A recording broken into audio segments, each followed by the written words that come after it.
Not only do we match who we are, but number two, we need to act quickly to guard relationships. The Apostle Paul says, be completely humble and gentle. Be patient, bearing with one another in love. Make every effort to keep the unity of the Spirit through the bond of peace.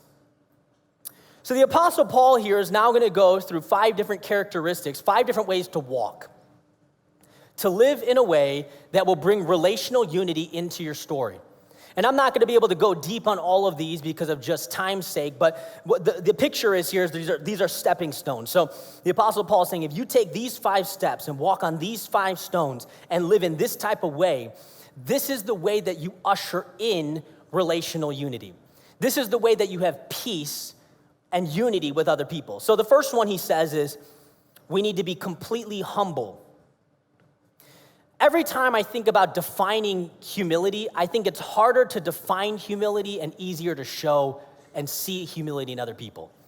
Like if you were to think right now, and I'd put the mic in front of you, how would you define humility? You say, well, it's kind of like, well, I know when it's over here, it's kind of, but we know when we see it or see the opposite of it.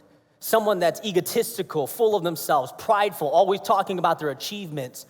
And then we see somebody that's humble. The idea of humility or humble is an attitude of lowliness. It's someone that knows their value but doesn't think too much of themselves. Humility, when it's talked about in the Bible, always goes hand in hand with the concept of putting other people before yourself.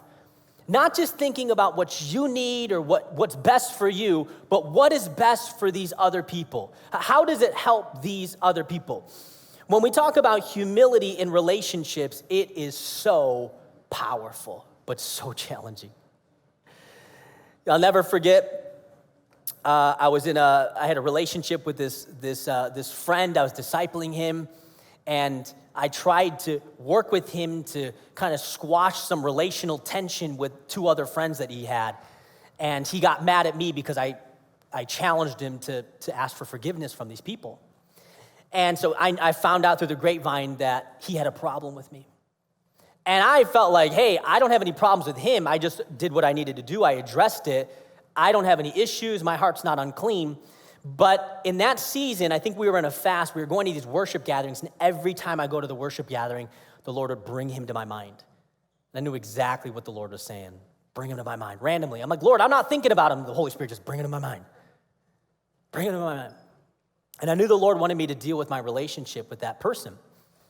And there was a sermon that was preached around that time, or I was studying in my devotions. In my devotions, it said, Jesus was talking about reconciliation, and he said, if somebody has something against you, go make it right with that person.